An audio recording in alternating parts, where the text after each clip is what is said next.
Good morning students, welcome to TDC classes, and today we are going to discuss about UGC CSIR NET। particularly हमारा जो focus रहेगा वो रहेगा chemical sciences पे। तो जो भी बच्चे जो अभी अभी मास्टर्स कर रहे हैं या जिन्होंने मास्टर्स कंप्लीट कर लिया है और एम है लेक्चरर बनने का, पीएचडी करने का और आगे फर्दर पोस्ट डॉक करने का, उनके दिमाग में कहीं ना कहीं ये हमेशा रहेगा कि नेट मुझे देना पड़ेगा या फिर गेट देना होगा। गेट जनरली एमटेक के लिए होता है या फिर उससे आईआईटीज़ में भी एडमिशन मिलता है, बट जो मेन हमारा जो इंडिया में जो सिस्टम यूज़ होता है that is UGC CSIR net. तो सबसे पहले हम उसका सिलेबस समझ लेते हैं कि सिलेबस हमें क्या क्या पढ़ना होगा ताकि एक ब्रॉड आइडिया मिल जाए। फिर हम वेटेज भी डिस्कस करेंगे कि आखिर इस सिलेबस को क्या पूरे हर एक पोर्शन को थॉरली पढ़ना होगा या कुछ पोर्शन पे ज़्यादा फोकस करना है, कुछ पोर्शन पे कम फोकस करना है। हम लास्ट ईयर्स के कुछ कट ऑफ भी देख लेंगे कि एवरेज कट ऑफ क्या जाता है, उसके हिसाब से हम अपने आप को प्रिपेयर कर सकते हैं, हम अपने आप को एनालाइज कर सकते हैं। ठीक है, तो स्टार्ट करते हैं। सबसे पहले इनऑर्गेनिक केमिस्ट्री सिलेबस काफ़ी डिटेल में दिया हुआ है। सिलेबस अगर आप देखेंगे तो सबसे पहले आ जाता है केमिकल पीरियोडिसिटी, जो हमारा trends of the periodic table है, स्ट्रक्चर, बॉन्डिंग। 11-12 का सिलेबस को थोड़ा सा ब्रॉड किया गया है और ग्रेजुएशन मास्टर्स मैं ये नहीं कहूँगा कि सिर्फ आपको मास्टर्स पढ़ना है, सिर्फ आपको ग्रेजुएशन का पढ़ना है। आई वुड से कि क्लास 11 से लेकर मास्टर्स पूरा का पूरा सिलेबस कॉम्बाइंड है, डिटेल्ड है। तो अगर आपके बेसिक्स क्लियर नहीं है तो आप ये नहीं कर पाओगे, अगर आपके एडवांस क्लियर नहीं है तो बेसिक से भी ये जो एग्ज़ाम है ये नहीं निकलेगा। ठीक, सबसे पहले हमारा क्या है, chemical periodicity, important chapter, but इस पे ज़्यादा फोकस नहीं करना है क्योंकि चैप्टर उतना बड़ा है नहीं। Structure and bonding very important. VSEPR theory छोटा है, क्रिस्प है, इजीली हो जाएगा। concept of acid bases, hard soft concept, non aqueous solvents, maximum 1 से 2 क्वेश्चंस आते हैं, ज़्यादा नहीं आते इस पे क्वेश्चन। सो आई वुड से 15-20 मिनट्स का ये टॉपिक रहेगा, 15-20 मिनट्स में इसको कवर अप करके बस डन कर देना है। Main group elements and their allotropy, synthesis and structure very important, ये है important.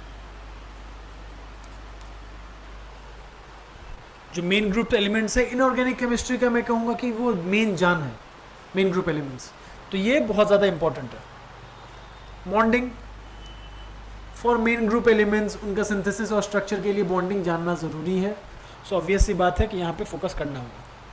Transition elements, coordination compound, structure, bonding theories, spectral and magnetic properties and so this transition elements वाला part ये भी इंपॉर्टेंट है।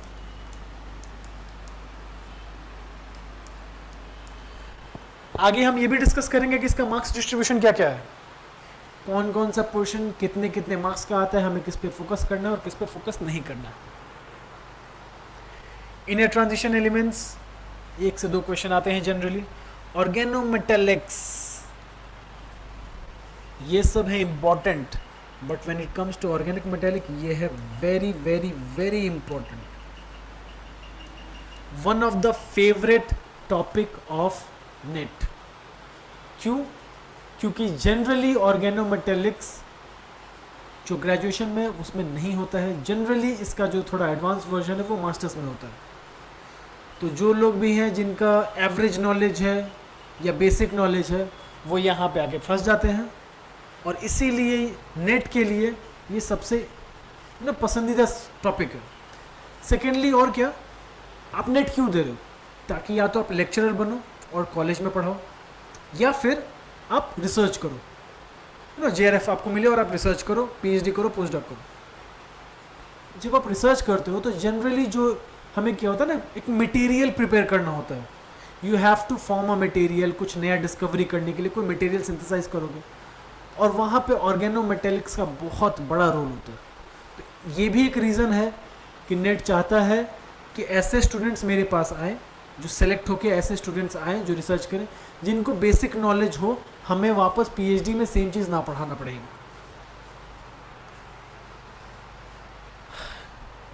केजेस, metal clusters, average, analytical chemistry. Okay, here comes the main portion.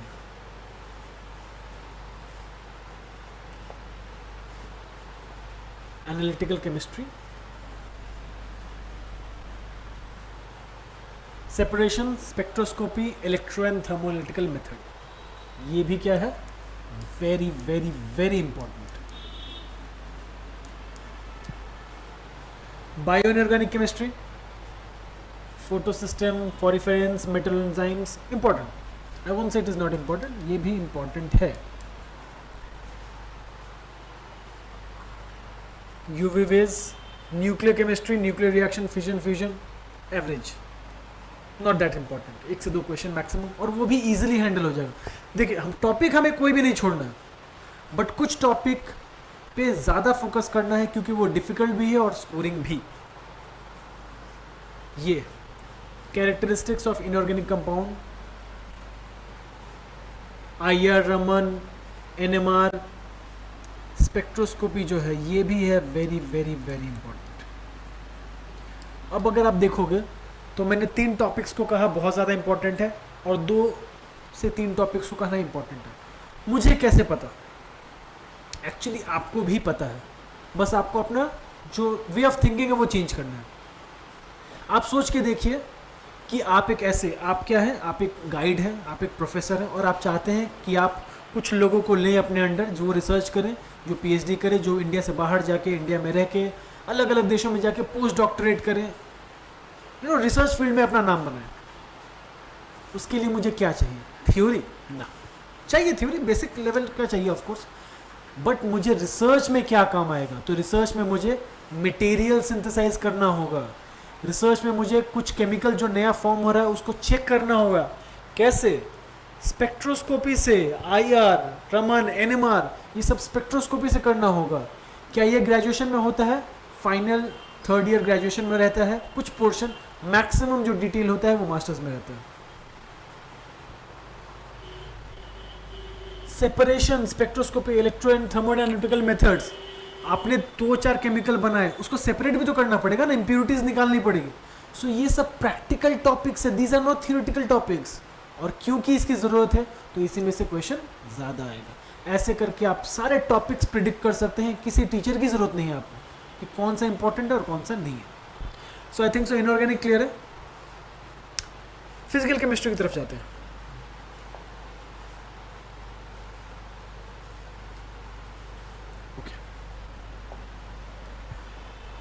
Physical chemistry,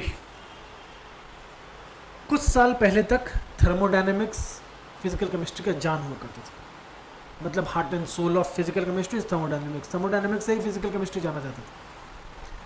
अभी जब से quantum chemistry आया है, जब से हम नैनो मटेरियल्स की बात करने लगे हैं, तब से जो थर्मोडायनेमिक्स है उसकी वैल्यू डिक्रीज हो गई है। ज़ीरो नहीं हुई है, ज़ीरो तो कभी नहीं होगी, बट उसकी वैल्यू डिक्रीज हो गई है। और वैल्यू किसकी इंक्रीज हुई है? क्वांटम केमिस्ट्री की, क्वांटम मैकेनिक्स। इस टर्म पे मत जाइएगा, बेसिक नहीं है principle. They ask very advance questions of quantum chemistry, तो यहाँ पे आपको प्रॉपर गाइडेंस की ज़रूरत पड़ेगी, आप खुद से नहीं समझ सकते। क्वांटम केमिस्ट्री में एक कहावत है, बहुत बड़े प्रोफेसर ने कहा था कि if you think you have understood quantum chemistry, go and study again because you have not understood it. अगर आपको लगता है आप समझ चुके हो क्वांटम केमिस्ट्री, तो वापस जाके पढ़ो, क्योंकि ये सोचना ही गलत है। इसका मतलब आपको सही में समझ में नहीं आया क्वांटम केमिस्ट्री क्या है। सो थोड़ा थियोरेटिकल है चैप्टर, पोस्टुलेट्स पे बेस्ड है, you need guidance and this is important. ये है important. And also scoring, scoring भी है, तो इम्पॉर्टेंट के साथ साथ स्कोरिंग भी है। ज़्यादा डिफिकल्ट नहीं है, थोड़ा सा कॉम्प्लेक्स है। कॉम्प्लेक्स अगर समझ में आ गया तो बहुत स्कोरिंग है सब्जेक्ट। देन वाइब्रेशन, ये क्वांटम का ही पार्ट है, क्वांटम मैकेनिक्स का ही पार्ट है। ओके, ये जो atomic structure, very important, very important. ये भी एक मैं कह सकता हूँ कि heart and soul of physical chemistry, along with thermodynamics atomic structure is also heart and soul of chemistry, physical chemistry. Plus quantum का डेवलपमेंट कहाँ से हो रहा है, क्वांटम डेवलप कहाँ से हो रहा है, क्वांटम केमिस्ट्री एटॉमिक स्ट्रक्चर से। So this is very important. सबसे पहले तो यही हम पढ़ेंगे, बाद में वो सारे चैप्टर्स हम पढ़ेंगे। केमिकल बॉन्डिंग इंपॉर्टेंट है, एमओ और वीबी, ये जो टॉपिक है एमओ और VB, molecular orbital and valence bond theory, ये है इंपॉर्टेंट। तो इसमें पूरा बॉन्डिंग में सिर्फ ये वाला पोर्शन जो है वो सबसे इंपॉर्टेंट है, ठीक है। This is average, not that important, 1 से 2 क्वेश्चन मैक्सिमम आ सकते हैं इसमें से।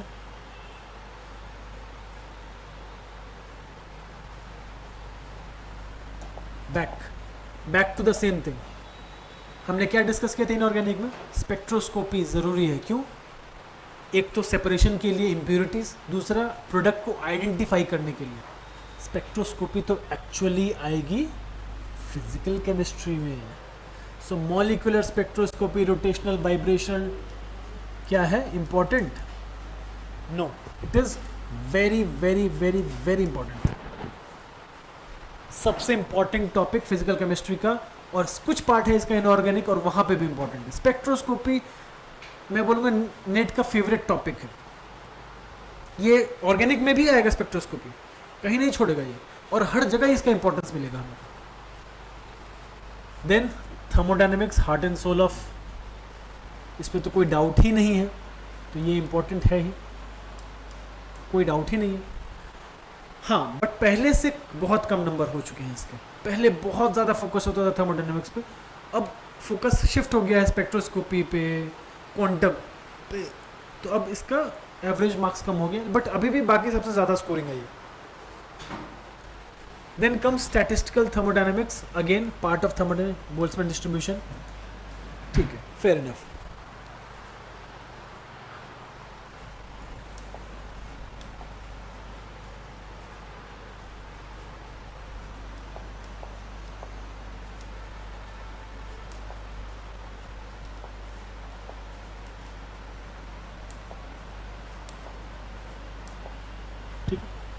इलेक्ट्रोकेमिस्ट्री, इलेक्ट्रोकेमिस्ट्री में क्या इंपॉर्टेंट? नर्न्स्ट इक्वेशन और इलेक्ट्रोकेमिकल्स, डिबाई हुकेल लॉ, बस 1 2 3, ये 3। कोलरॉस लॉ भी है बट नॉट दैट मच। तो ये 3 टॉपिक अगर इसमें से कर लेते हैं तो मैं कहूँगा 80% हम इलेक्ट्रोकेमिस्ट्री में क्वेश्चन अगर आते हैं तो 80% हम स्कोर कर लेंगे जस्ट बाय 3 टॉपिक्स। इंपॉर्टेंट है, स्कोरिंग भी है, बट ज़्यादा वास्ट नहीं है, लिमिटेड है। 3 से 4 टॉपिक करेंगे, पूरा इलेक्ट्रोकेमिस्ट्री डन। केमिकल काइनेटिक्स, एक तो सबसे स्ट्रॉन्ग टॉपिक थर्मोडायनेमिक्स के साथ, ये है इंपॉर्टेंट, इसको निगलेक्ट नहीं कर सकते। कोलॉइड नहीं, अगर जल्दीबाजी हो, कुछ टॉपिक छोड़ना हो तो सबसे पहले कोलॉइड छोड़ेंगे। क्यों? कॉन्सेप्चुअल है, ऑलमोस्ट सबको आता है, और क्वेश्चंस 1 से 2 मैक्सिमम आएंगे। सॉलिड स्ट्रेट, ब्रैक्स लॉ, ये है इंपॉर्टेंट, बाकी कुछ इंपॉर्टेंट नहीं है, सिर्फ इसका ब्रैक्स लॉ है इंपॉर्टेंट। और ब्रैक्स लॉ से बेस्ड कुछ क्वेश्चंस आ सकते हैं, कुछ न्यूमेरिकल्स आ सकते हैं। तो ब्रैक्स लॉ अगर समझ लेंगे तो आई think so 90% of the solid state done. पूरे टॉपिक में सिर्फ ब्रैक्स लॉ करना है बस। Polymer chemistry not that important. Data analysis, mean, standard deviation, हाँ ये है तो फिजिकल केमिस्ट्री का नहीं, ये एक्चुअली एनालिटिकल केमिस्ट्री का पोर्शन है, बट यहाँ एनालिटिकल केमिस्ट्री बोल के तो कोई टॉपिक है नहीं, सो ये फिजिकल में डाल दिया गया है। इस पर फोकस करेंगे, इसको नहीं छोड़ेंगे। क्यों नहीं छोड़ेंगे? क्या इससे बहुत सारे क्वेश्चन आते हैं? नहीं, इससे लिमिटेड ही क्वेश्चन आते हैं, बट क्वेश्चन इतने ईजी आते हैं कि उसको छोड़ना मूर्खता हो जाएगी। ठीक है, let's go to organic chemistry.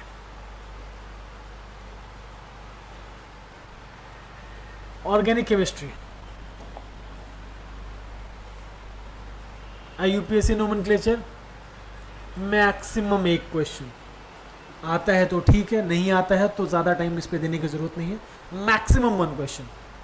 Stereoisomers नहीं, क्योंकि इसके एडवांस फॉर्म आएंगे तो ये तो नहीं आएंगे। ये नहीं पूछेगा कि अच्छा बताओ इसके कितने स्टीरियोआइसोमर्स हैं, नहीं, they will never ask. Principle of stereochemistry आ गया ना एडवांस उसका। अब ये इंपॉर्टेंट हो जाता है, configuration and conformational isomers, cyclic और एसाइक्लिक स्टीरियोजेनिसिटी, ये है इंपॉर्टेंट, इस पे करेंगे फोकस। ठीक है, मैं आपको देखो, अगर आपके पास 2-3 साल 4 साल टाइम है तो पूरा सिलेबस पढ़ो, कोई इशू नहीं।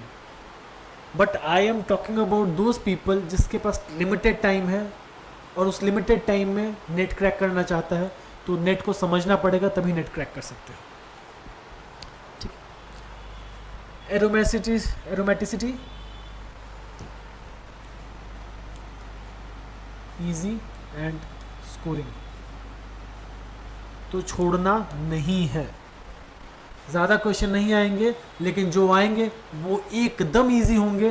तो समझ लो कि 5-6 घंटे की मेहनत, इसको सब, ये टॉपिक तो हो जाएगा 20 मिनट में, 20 मिनट्स में टॉपिक खत्म। और इससे प्रैक्टिस करेंगे 3-4 घंटे अलग अलग टाइम पे, तो 6 महीने में अगर 4 घंटे देते हो तो खत्म। इससे एक भी क्वेश्चन गलत होने का कोई चांस ही नहीं। Reactive intermediate, stability, oh yes, stability, acidity, किसका ज़्यादा रिएक्टिविटी है, किसका कम रिएक्टिविटी, बहुत फेवरेट टॉपिक है ये, मतलब one of the favourite topic of NET. तो ये क्या है, very very very important. Carbocations, carbanions, मतलब कोई भी एक दे देगा, कोई कार्बोकैटायन दे देगा, कार्बोएनायन दे देगा।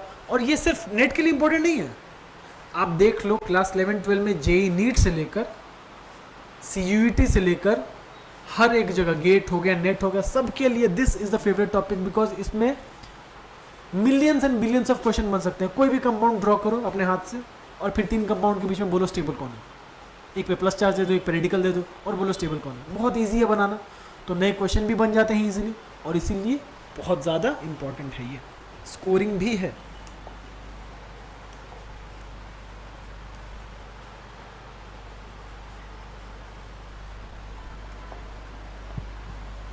रिएक्शन मैकेनिज्म आता है तो ठीक है, नहीं आता है तो टच नहीं करेंगे।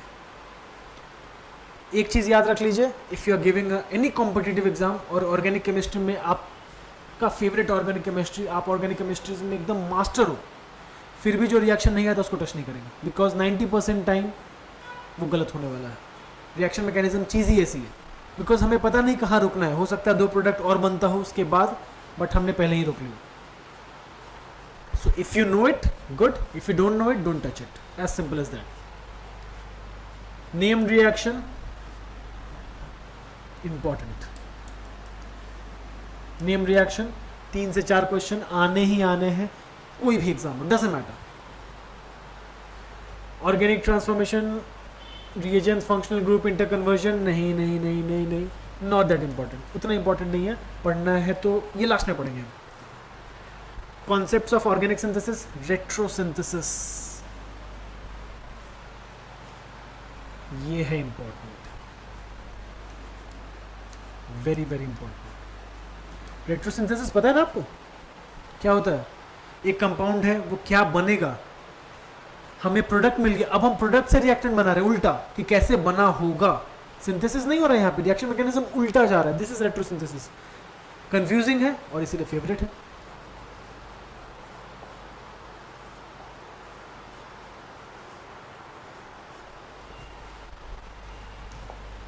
Chirality, average, not that important. Diastereomer एसिस, ये आपका स्टीरियोकेमिस्ट्री स्टार्टिंग वाला में ही हो जाएगा, तो यहाँ पे ज़्यादा फोकस करने की जरूरत नहीं। हम वही फोकस करेंगे। सी हमें 200 में 200 नहीं लाना है, 180 भी नहीं लाना है, कट ऑफ अराउंड 50-60 के बीच में रहती है, तो हमें 70-75 तक स्कोर कर सकते हैं अगर percentage, that is fair enough. तो मैं क्यों इसमें 20 घंटा लगाऊं जब इसमें से एक क्वेश्चन आने वाला है। अंडरस्टूड? पेरिसाइक्लिक रिएक्शन, ये है important, very very important. Chemistry of natural products नहीं, 1 से 2 क्वेश्चन पूछता है, वो भी बहुत इजी, डीएनए आरएनए से पूछ लेगा। स्ट्रक्चर डिटर्मिनेशन लास्ट टॉपिक लिखा हुआ है और सबसे ज़्यादा मैक्सिमम क्वेश्चंस इसी से पूछेगा। Maximum question physical, inorganic, organic सबको मिलाकर जो मैक्सिमम क्वेश्चन है वो इसी से पूछेगा। लास्ट टॉपिक को निग्लेक्ट नहीं करना है। स्ट्रक्चर बना देगा, बोलेगा इसका ये है IR है, इसका ये UV ग्राफ है, ये H1 और ये NMR ग्राफ है, तो आप बताइए कि इसका स्ट्रक्चर क्या होगा। 4 ऑप्शन रहेगा, बहुत इंपॉर्टेंट है। ये करने के लिए आपको IR स्पेक्ट्रोस्कोपी करना होगा, तो आप फिजिकल कर लिए, मैंने कहा था ना स्पेक्ट्रोस्कोपी फिजिकल में भी आएगा, इनऑर्गेनिक में भी आएगा, ऑर्गेनिक में भी आएगा आगे, और सबसे इंपॉर्टेंट तीनों सेक्टर का। ठीक है, ये सब तो ठीक है, अच्छी बात, पर निकलेगा कैसे? ये तो सिलेबस हो गया, प्रिपरेशन कैसे होगी, नेट निकलेगा कैसे? तो सबसे पहले देख लेते हैं कि एग्जाम्स होता कैसे है, पैटर्न क्या है। पार्ट ए में रहते हैं 20 क्वेश्चंस,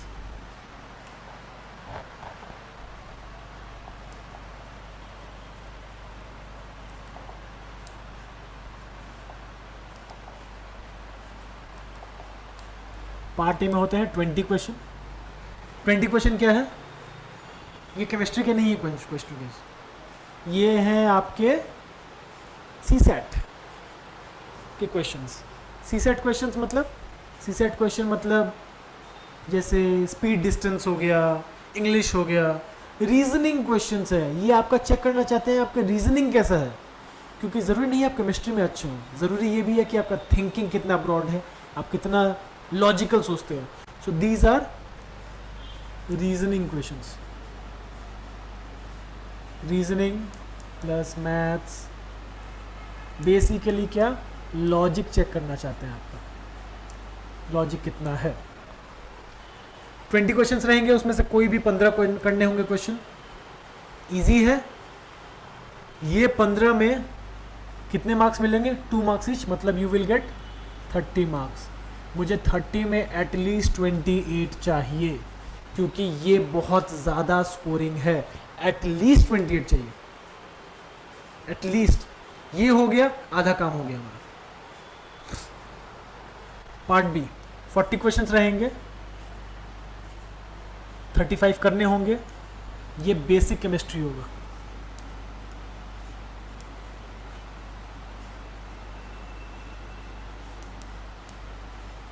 बेसिक केमिस्ट्री।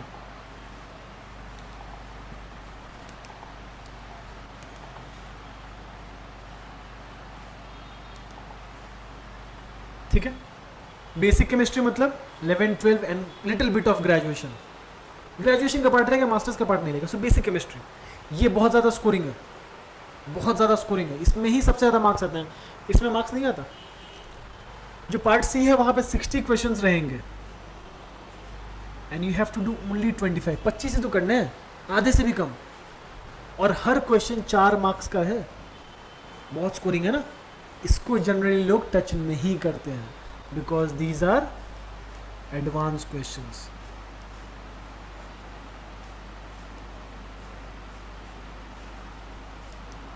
जो किस लेवल पे है? MSc लेवल पे है। ये ग्रेजुएशन लेवल पे नहीं है, MSc लेवल पे होगा। These are advance questions. Clear है? We have to do all, ऐसा नहीं कि कोई सेक्टर छोड़ सकते हैं, ये तो करना ही है। At least 28, at least 28। इसमें out of 35 you have to score good marks. आपके बेसिक नॉलेज कितना है उसके ऊपर डिपेंड करेगा। दीज आर एडवांस, जहाँ पे स्पेक्ट्रोस्कोपी, क्वांटम, ये सब आएगा। इसको कर लेंगे तो क्लियर होना तय है, कोई भी रुकावट नहीं है। कट ऑफ क्या जाता है? कट ऑफ क्या होता है? 200 मार्क्स का एग्जाम है, देखा हमने। जनरली फॉर जनरल कैटेगरी जाता है अराउंड 55 to 56। 56 मतलब मुझे कितने मार्क्स लाने हैं? 110 से 112। ये जनरल कट ऑफ है। मैं मान के चलूँगा कि 60% आ रहा है, तो मुझे मिनिमम मार्क्स जो लाने हैं, कितने लाने हैं? 120। 120 लाना है मुझे मिनिमम। ये मैं मान के चल रहा हूँ। 55 से 56 रहता है, किसी बार 56.5, किसी बार 57, किसी बार 52, 54। मैं मान के चलता हूँ 60, बिकॉज सेफ साइड लेना है, और I have to score 120 out of 200। Clear है? कैसे स्कोर करेंगे 200? 28 तो यहाँ से आ गया, मतलब अप्रोक्सीमेटली 30 आ गया। अब मुझे 90 स्कोर करना है। ये 75 मार्क्स का है, इसमें से मुझे मिनिमम 60 चाहिए, मिनिमम, बिकॉज इसमें बेसिक है, इसमें गड़बड़ नहीं होनी चाहिए। 60 + 30 90 आ गया, मुझे और 30 मार्क्स चाहिए। और ये है कितने मार्क्स का? 25 × 4 100 मार्क्स। सॉरी, ये 70 मार्क्स का है। This is 35 × 2 70 marks. मुझे इसमें कितना चाहिए? 60। 60 ले लो, चलो 50 ले लो, आई गिव यू मार्जिन, 50 ले लेते हैं। 50 + 30 how much? 28। Let's take it approximately 80। मुझे 40 मार्क्स चाहिए, कितने में? 100 मार्क्स में से। 100 में से 40 नहीं ला सकते, तो फिर तो नेट मत दो। 100 में से easily 50 to 55 60 मार्क्स आएगा, and you will be easily getting 130 140 plus. Marks distribution देख लेते हैं एक बार। Periodicity easy, less marks. Scoring ज्यादा क्या है? Main group elements, D group बताया था ना। और देखो कोऑर्डिनेशन कंपाउंड्स आ गया ना, आ गया। Organometallics, remember I told you, research में सबसे ज़्यादा जो काम आता है ऑर्गेनोमेटेलिक्स, 22%, 16%, 10%, यहीं पे 50% के करीब हो गया, डन। क्लियर? बाकी इंपॉर्टेंट नहीं है? क्या लगता है? ये सार नहीं है इंपॉर्टेंट, न्यूक्लियर केमिस्ट्री इंपॉर्टेंट नहीं, बायोऑर्गेनिक नहीं है इंपॉर्टेंट, केमिकल अरे है, बट क्वेश्चंस इससे कम आते हैं, लेकिन इजी तो आते हैं। तो ये जो मेन है इसको तो छोड़ नहीं सकते, और बाकी सबको इसके करने के बाद करेंगे। फिजिकल केमिस्ट्री में क्वांटम आ गया ना, 20%, पूरे टॉपिक में 20% तो वेटेज क्वांटम लेके गया। क्वांटम में स्पेक्ट्रोस्कोपी भी आएगा, इलेक्ट्रोकेमिस्ट्री सिर्फ 3 टॉपिक था, 3 टॉपिक में 12%। तो सबसे ज़्यादा स्कोरिंग कौन सा? इलेक्ट्रोकेमिस्ट्री हुआ। थर्मोडायनेमिक्स, एक टाइम था जब थर्मोडायनेमिक्स 20-25% हुआ करता था, अब वेटेज कम हो गया है, और अब कितना हो गया है? क्वांटम का हो गया है 20 और इसका हो गया 12%, but it is still holding importance. अभी भी इंपॉर्टेंस है थर्मोडायनेमिक्स का, छोड़ नहीं सकते। Kinetics 14% important. ग्रुप थ्योरी ठीक है, बट ग्रुप थ्योरी बहुत ज़्यादा वास्ट है ना, और इनऑर्गेनिक का पोर्शन है इसमें। आप देखो हम लोग डिस्कस क्या कर रहे थे? स्पेक्ट्रोस्कोपी। कहीं पे भी स्पेक्ट्रोस्कोपी मेंशन है दोनों में? नहीं है ना, क्योंकि स्पेक्ट्रोस्कोपी इसी का तो पार्ट है, इसी का पार्ट है स्पेक्ट्रो, क्वांटम का ही पार्ट है। और इसमें कहाँ है स्पेक्ट्रोस्कोपी? ये जो कोऑर्डिनेशन, मेन ग्रुप, ऑर्गेनोमेटेलिक्स, तीनों ही एग्जांपल दे देगा और बोलेगा आइडेंटिफाई करो। कैसे आइडेंटिफाई करो? स्पेक्ट्रोस्कोपी से। ऑर्गेनिक हो गया, फिजिकल हो गया, इनऑर्गेनिक हो गया, फिजिकल। ऑर्गेनिक कहाँ है? एक्चुअली ऑर्गेनिक में क्या होता है ना कि एक कंपाउंड है जो पेरिसाइक्लिक रिएक्शन है, जहाँ पे फोटोकेमिकल रिएक्शन है और रिएक्शन मैकेनिज्म भी है। तो मैं उसे किस चैप्टर में डालूंगा? रिएक्शन मैकेनिज्म में, आईयूपीएसी नोमेनक्लेचर में, पेरिसाइक्लिक में, या फोटोकेमिस्ट्री में? ऑर्गेनिक में कोई चैप्टर वाइज नहीं है, बट हाँ टॉपिक हमने डिस्कस किया ना कि क्या क्या इंपॉर्टेंट है। So we will stick to that topic, और इस प्रिपरेशन के थ्रू, इस पैटर्न से we can easily crack CSIR UGC net within, I would say within a year, 6 month 7 months, 1 साल तो बहुत है। 1 साल में तो ईजिली हम 140 प्लस स्कोर कर लेंगे। और मुझे कितना चाहिए? 120 plus is the par marks. 140 score is easy. ठीक है, थैंक यू सो मच.